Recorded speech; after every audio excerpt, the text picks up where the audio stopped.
관악구에서는 100점도 맞기 어려울 뿐만 아니라 그리고 평균 점수도 매우 낮은 것으로 보아 시험 문제가 그렇게 쉽지만은 않다라고 보시면 되겠습니다. 2학기 마찬가지였었습니다. 그래서 저희 보시면 2학기 학교 평균 51.9점 보이시죠? 정말 어렵다고 보시면 되겠습니다. 그래서 아마 2학기 기말고사 때 이제 선생님이 조금 이제 각성을 하셨는지 70점으로 조금 높아졌습니다. 그래서 저희 아이들도 물론 평균이 그거보다 훨씬 더 높게 나왔고요. 물론 학교 시험이 어렵긴 하지만 그럼에도 불구하고 저희 아이들이 그래도 조금 학교 평균보다는 높은 성적을 거둘 수 있었던 건 관악구 맞춤 수업이 가능했기 때문이다 라고 생각하시면 될 것 같습니다. 그러면 일단 먼저 변화된 통합과학에 대해서 먼저 설명을 해드리고 보여드리도록 하겠습니다. 일단은 통합과학에서 커다란 차이점이다 라고 하면 기존에는 통합과학이 한 권으로만 진행이 됐었습니다. 그런데 일단 통합과학 1 그리고 통합과학 2로 나눠서 진행이 되는데요. 단원상에서도 조금 차이가 있었습니다. 통합과학 1에서 맨 앞부분에 조금 첨가가 되는 부분이 있고 그리고 통합과학 2에서 맨 뒷단원에 하나가 추가가 됩니다. 그래서 지금 보시면 이 단원이 바로 새로 추가가 되는 단원입니다. 제가 새로 추가되는 단원은 연두색깔시로 나타내 드렸는데요. 아마 이 단원에서 그래도 아이들이 조금 어렵겠다라고 하는 부분이라고 하면 기본량과 단위에서 단위 환산하는 부분들이 조금 어려울 수도 있을 것으로 예상이 됩니다. 그래서 아마 이게 1학기 중간고사 시험 범위에 들어가지 않을까라는 생각이고요. 그리고 이 단원에서는 물질과 규칙성이라고 해서 기존의 단원과는 그렇게 커다랗게 변화는 없습니다. 하지만 조금 차이점이라고 한다라고 하면 여기 지각과 생명체 구성 물질 파트에서 탄소화합물의 결합의 구조 이런 것들이 좀 빠졌고요. 그리고 맨 마지막에 물질의 전기적 성질이라고 되어 있는데 그 파트가 사실은 예전에 신소재라고 했던 파트입니다. 그런데 이 신소재를 전기적 성질과 연관지어서 그 주요한 신소재들로 조금 내용이 바뀌었다라고 보시면 되겠습니다. 자, 그리고 칠승과 상호작용에서는 배열이 조금 바뀌었습니다. 그래서 원래는 이 물리 파트가 맨 앞에 있었는데요. 지구과학 파트가 맨 앞으로 들어갔고요. 그리고 사실 용어에서, 생명 파트에서 용어에 좀 변동이 생겼습니다. 그래서 예전에 교육과정 내용으로 배우던 학생들이 조금 혼동이 될 수도 있는데 예를 들면 뭐 미토콘드리아라는 것이 이제 영어식 표기로 바뀌어서 마이토콘드리아 그리고 리보솜이 라이보솜으로 바뀌어서 진행이 됩니다. 그래서 그 부분은 아이들이 좀 공부할 때 조심해야 되는 부분이고요. 그리고 통합과학 2, 아마 이건 2학기 때 배우게 될 것 같은데요. 변화와 다행성에서 새로 추가된 단원이 있습니다. 그게 바로 물질 변화와 에너지 출입이라는 부분인데 저기는 원래 화학 1에 있었던 내용입니다. 근데 그것이 이제 내려와서 통합과학에서 진행이 될 거고요. 그리고 그 다음 환경과 에너지 파트라고 되어 있는데 여기서 조금 차이가 생겼다라고 하면 물리 파트에 아이들의 학습 부담이 좀 줄었습니다. 그래서 발전과 에너지 1이라고 되어 있는 부분에 무슨 전력 수송이라고 해서 손실 전력 계산하는 파트가 있는데 그 파트가 좀 줄었다라고 보시면 되겠습니다. 그리고 또한 마지막 파트, 이 파트가 이제 또 새로 생긴 단원입니다. 근데 사실 이 파트가 예전에 융합과학이라고 배우던 시절에 있었던 단원이었었거든요. 근데 그 당시 시절에는 사실 통합과학을 수능으로 보지 않았기 때문에 이 단원은 학교에서 아예 배우지를 않았었습니다. 그냥 거의 2학기 기말고사다 보니까 그냥 없는 단원 취급을 하셨던 거죠. 그래서 약간 조금 뭐 과학과 미래사회와 연관된 뭐 약간 좀 사회 같은 느낌의 이제 단원인데 근데 사실 이제 우리 학년 아이들 같은 경우는 수능으로 통합과학을 보기 때문에 학교에서 이 단원을 간과할 수는 없다라는 생각이 들기도 합니다. 자, 그럼 이제 본격적으로 관악구 통합과학에 대해서 설명을 해드리려고 합니다. 일단 현재까지는 관악구 같은 경우는 3학점으로 수업이 진행이 됐었습니다. 3학점이라 하면 일주일에 3시간이 수업을 들었다는 얘기인데요. 그래서 관악구는 과학 A와 과학 B로 나누어서 A 파트에서는 물화지 파트를 설명하시고요. 그리고 B 파트에서는 생명을 가르치셨습니다. 그런데 사실 이 통합과학 내용이 상당히 많다 보니까 3시간 안에 모든 내용을 다 나갈 수는 없습니다. 그러다 보니까 학교에서 창체 시간에 과학 수업을 하셨습니다. 그래서 3학점 같지만 4학점 같은 수업을 들었다라는 거죠.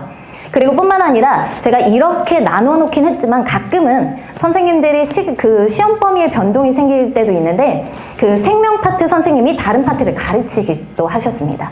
조금 변동이 있을 수 있다라고 보시면 되는데 일단 A, B로 나누어서 진행되었다라는 점이 특징이었습니다. 자, 그리고 출판사는 교과서는 기존의 출판사와 동일합니다. 미래엔이고요. 그리고 사실 그동안에도 교과서보다 학교 프린트 위주로 수업을 진행하셨었거든요. 근데 그 학교 프린트의 출제 예상 문제가 수록되어 있었습니다. 그런데 그 문제가 사실 그렇게 쉽지만은 않습니다. 아이들이 틀릴 만한 요소들을 정말 많이 집어넣으셨었고요. 그래서 그 문제에서 만약에 OX 문제가 있다라고 하면 그걸 객관식으로 바꿔서 시험 문제를 출제하시기도 하셨습니다. 그래서 100점이 많지 않았었던 거고요. 그런데 그 학교 프린트가 사실은 시중에 나와 있는 그 미래인 교고 그 출판사에서 나오는 그 문제집의 내용을 발췌한 거였습니다. 그래서 만약에 혹시나 문제집을 따로 구매하신다라고 하시면 미래인 걸로 준비하시는 게 좋으실 것 같습니다. 자, 그래서 지금 현재 1학기 중간고사 예상시험법에는 이렇습니다. 아마도 조금 변동이 있을 수 있을 것 같긴 한데 그래도 관학고는 거의 대부분의 1학기 중간고사가 1, 2단원 진행을 했었거든요. 근데 이제 과학의 기초가 새로 추가되는 단원이다 보니까 아마 뒷부분에서 조금 이제 내용이 좀 조절이 되지 않을까라는 생각이 듭니다. 그래서 아마 단원은 이렇게 예상을 하고 있고요. 그리고 통합과학 같은 경우는 이제 시험은 선택형 27문항 정도가 출제가 됩니다.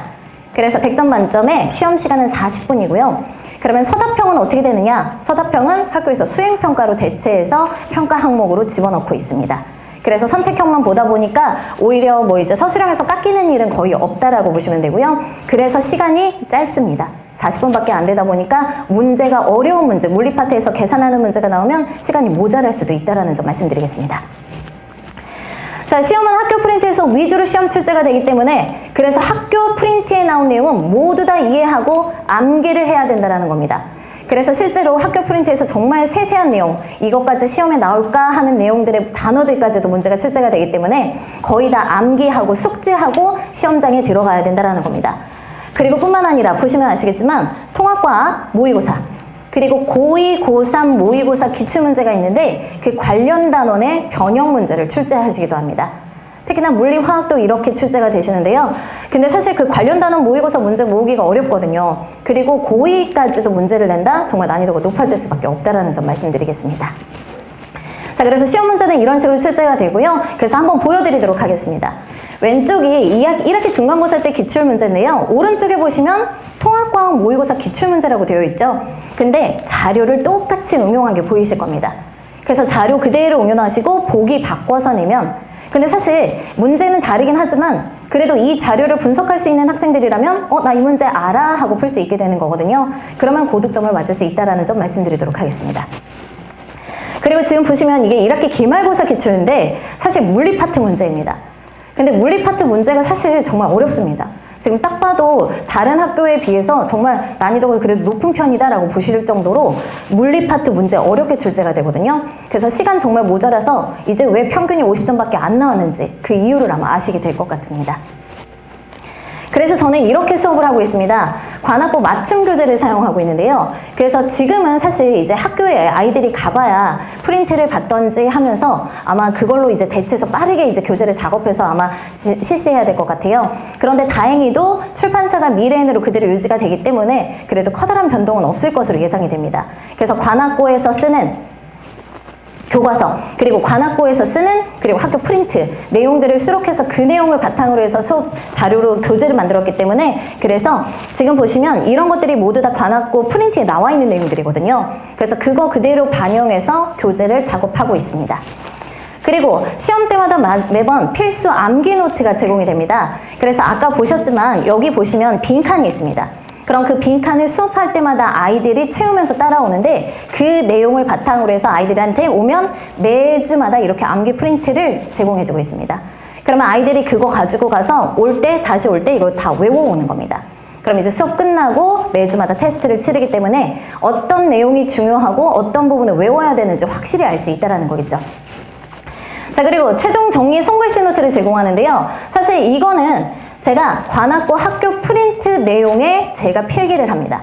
그래서 제가 이제 손글씨 정리 노트 하기 전에 거의 진도 다 나가면 아이들한테 필기 잘하는 학생들 몇 명 데려다가 이거 좀 찍어줘, 빨리 보내줘 합니다.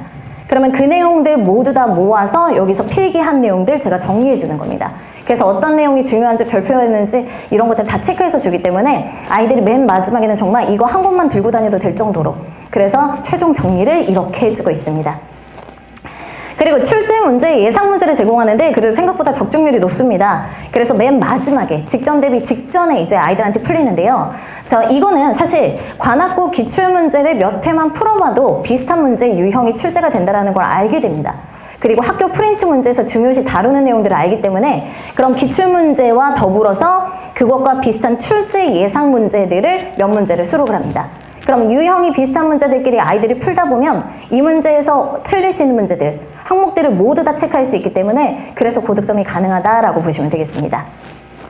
그래서 지금 저는 관리는 이제 아까 말씀드렸던 것처럼 암기 테스트를 매주마다 실시할 예정이고요. 그리고 사실 과학 시간이 3시간이다 보니까 제가 이제 주말에는 그 1시간이 시간이 남는 시간이 있습니다. 그래서 수업 종료에 제가 직접 아이들 클리닉 진행하고 있고요. 그리고 모든 수업 다 영상 촬영하고 있습니다. 그렇기 때문에 항상 모르는 부분이나 자신이 놓쳤던 부분들 다시 듣기 가능하고, 그리고 실시간 문자 클리닉을 하고 있는데요. 지금 저 여기 설명회 오기 전에도 아이들 질문하는 거 사진 받아서 아이패드로 영상으로 찍어서 아이들한테 보내줬습니다. 가끔 아이들이 직접 와서 질문하고 싶어 하는 아이들도 있는데 그 시간이 너무 아깝다고 그냥 집에서 바로바로 질문하는 것도 정말 좋아하더라고요. 그래서 바로바로 프리 영상으로 촬영해서 제공하고 있습니다. 지금 그래서 관악구 수업은 지금 토요일 오후 6시 3월 8일 토요일에 개강 예정입니다. 그래서 이제 처음 시작하는 초보이지만 제가 그 아이들의 그 불안과 그리고 걱정, 고민을 조금이나마 해소하기 위해서 도움이 됐으면 합니다. 그래서 최선을 다해서 가르치도록 하겠습니다. 지금까지 과학강사 박윤진이었습니다. 감사합니다.